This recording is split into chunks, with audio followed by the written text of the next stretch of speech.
Mabilis dumami ang miyembro ng mga fans club ng Tambalang Aldab simula na sumikat ang kalye-serye ng Eat Bulaga. Pati nga ang ilang sikat na celebrities, aminadong fan din sila ng kinakikiligang Love Team. Let's watch this. Sa likod ng tinatamasang tagumpay ng trending Love Team na sina Alden Richards at Maine Mendoza sa popular series na kalye-serye ng Eat Bulaga ay ang fans na walang sawang sumusuporta sa kanila.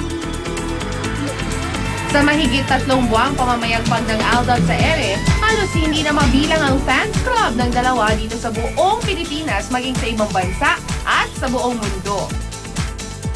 Ilan dito ay ang Aldab Fanatics Worldwide na pinamumunuan ni Mark Brozo. At Maidenatics na si Christian Monzon naman ang tumatayong leader. After 1 month po, lumobo na po yung namin, yung members. Kasi po marami daw talaga pong nagmamahal sa Aldab. And gusto nilang supportahan yung fans club namin. Nabuo po yung fans club po namin muna po sa Facebook.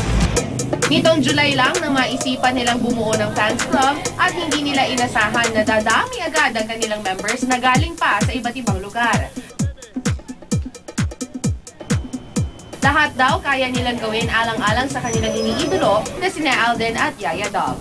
Sulit naman ang lahat ng sakripisyo ng Aldab fans dahil binibigyang halaga ito ni Alden. Noong Sabado sa Eat Bulaga, lumabas ng Broadway studio si Alden para kawayan ng Aldab supporters na hindi nakapasok sa loob ng studio. Halos lahat gagawin namin para makapunta dito, para makita sila.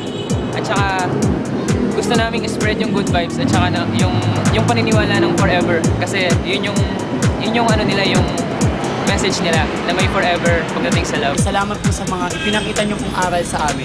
Pinatunayan nyo po na ang pag-ibig talaga dapat sa tamang panahon. Marami ring celebrity ang aminadong fanatics sila ng Aldab, kaya naman masaya sila sa tagumpay ng kalye-serye. Sobrang bilib na bilib ako dun kay Kuya Wally, kay Kuya Jose, kay Kuya Paolo. Kasi sila talaga yung nagpapa-hype up nung energy para talagang ma-build up yung kilig ng Aldab, di ba? Si Alden, mabait na bata talaga yun. Wala kang masasabi, kundi napakabait, napaka-humble, napaka-professional. Hindi nagyayabang or lahat pinapakisamahan niya, papapicture, nagpapapirma, lahat ng gusto mo ipagawa, ginagawa niya, kahit pagod na pagod. At syempre, nagpahatid ng kanilang mensahe ang dalawang grupo sa pamamagitan ng fansite. Sa bawat programang tumitrending ay ang mga tagahanga na walang sawa at walang ending na naglalaan ng panahon para sa kanilang minamahal na idolo.